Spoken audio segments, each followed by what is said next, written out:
ओम नमः शिवाय। आप सभी का बहुत बहुत स्वागत है। भगवत गीता एक ऐसी किताब है जिसमें दुनिया की सभी समस्याओं का समाधान है।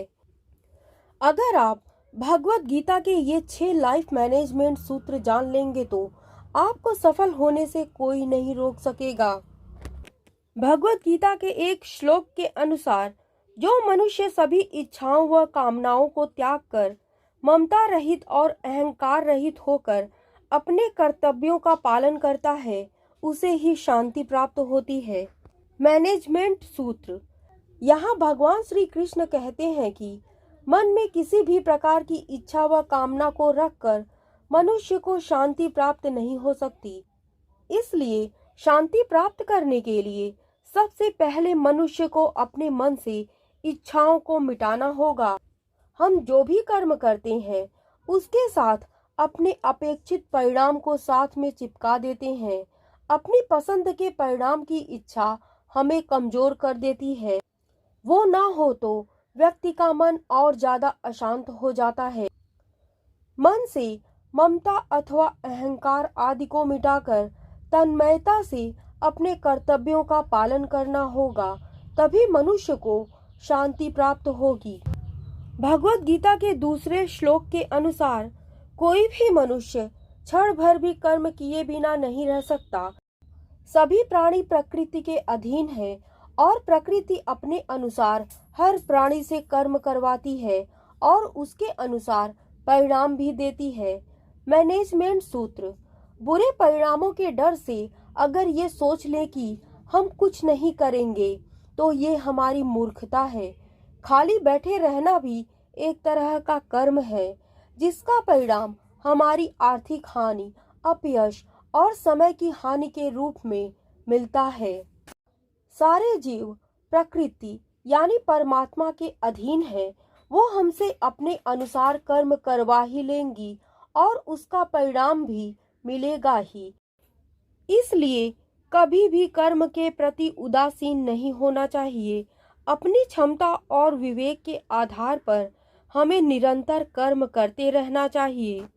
भगवत गीता के तीसरे श्लोक के अनुसार तू शास्त्रों में बताए गए अपने धर्म के अनुसार कर्म कर, क्योंकि कर्म न करने की अपेक्षा कर्म करना श्रेष्ठ है, अथवा कर्म न करने से तेरा शरीर निर्वाह भी नहीं सिद्ध होगा। मैनेजमेंट सूत्र। श्री कृष्ण अर्जुन के माध्यम से मनुष्यों को समझाते हैं कि हर मनुष्य को अपने अपने धर्म के अनुसार कर्म करना चाहिए। जैसे विद्यार्थी का धर्म है विद्या प्राप्त करना, सैनिक का कर्म है देश की रक्षा करना। जो लोग कर्म नहीं करते उनसे श्रेष्ठ वे लोग होते हैं जो अपने धर्म के अनुसार कर्म करते हैं, क्योंकि बिना कर्म किए तो शरीर का पालन पोषण करना भी संभव नहीं है। जिस व्यक्ति का जो कर्तव्य तय है उसे वो पूरा करना चाहिए। भगवत गीता के चौथे श्लोक के अनुसार श्रेष्ठ पुरुष जैसा आचरण करते हैं सामान्य पुरुष भी वैसा ही आचरण करने लगते हैं। श्रेष्ठ पुरुष जिस कर्म को करता है उसी को आदर्श मानकर लोग उसका अनुसरण करते हैं। मैनेजमेंट सूत्र। यहाँ भगवान श्री कृष्ण ने बताया है कि श्रेष्ठ पुरुष को सदैव अपने पद व गरिमा के अनुसार ही व्यवहार करना चाहिए, क्योंकि वह जिस प्रकार का व्यवहार करेगा सामान्य मनुष्य भी उसी की नकल करेंगे। जो कार्य श्रेष्ठ पुरुष करेगा सामान्य जन उसी को अपना आदर्श मानेंगे। उदाहरण के तौर पर अगर किसी संस्थान में उच्च अधिकारी पूरी मेहनत और निष्ठा से काम करते हैं तो वहां के दूसरे कर्मचारी भी वैसे ही काम करेंगे। लेकिन अगर उच्च अधिकारी काम को टालने लगेंगे तो कर्मचारी उनसे भी ज्यादा आलसी हो जाएंगे। भगवत गीता के 5वें श्लोक के अनुसार ज्ञानी पुरुष को चाहिए कि कर्मों में आसक्ति वाले अज्ञानियों की बुद्धि में भ्रम अर्थात कर्मों में अश्रद्धा उत्पन्न न करें, किंतु स्वयं परमात्मा के स्वरूप में स्थित हुआ और सब कर्मों को अच्छे प्रकार से करता हुआ उनसे भी वैसे ही कराएं। मैनेजमेंट सूत्र। ये प्रतिस्पर्धा का दौर है। यहाँ हर कोई आगे निकलना चाहता है। ऐसे में अक्सर संस्थानों में ये होता है कि कुछ चतुर लोग अपना काम तो पूरा कर लेते हैं, लेकिन अपने साथी को उसी काम को टालने के लिए प्रोत्साहित करते हैं या काम के प्रति उसके मन में लापरवाही का भाव भर देते हैं। श्रेष्ठ पुरुष वही होता है जो अपने काम से दूसरों के लिए प्रेरणा का स्रोत बनता है। संस्थान में उसी का भविष्य सबसे ज्यादा उज्जवल भी होता है।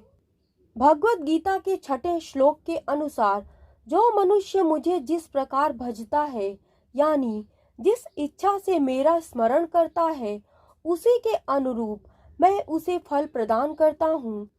सभी लोग सब प्रकार से मेरे ही मार्ग का अनुसरण करते हैं। मैनेजमेंट सूत्र। इस श्लोक के माध्यम से भगवान श्री कृष्ण बता रहे हैं कि संसार में जो मनुष्य जैसा व्यवहार दूसरों के प्रति करता है, दूसरे भी उसी प्रकार का व्यवहार उसके साथ करते हैं। उदाहरण के तौर पर जो लोग भगवान का स्मरण मोक्ष प्राप्ति के लिए करते हैं, उन्हें मोक्ष की प्राप्ति होती है। जो अन्य इच्छा से प्रभु का स्मरण करते हैं, उनकी वह इच्छाएं भी प्रभु कृपा से पूर्ण हो जाती हैं। कंस ने सदैव भगवान को मृत्यु के रूप में स्मरण किया, इसलिए भगवान ने उसे मृत्यु प्रदान की। हमें परमात्मा को वैसे ही याद करना चाहिए जिस रूप में हम उसे पाना चाहते हैं।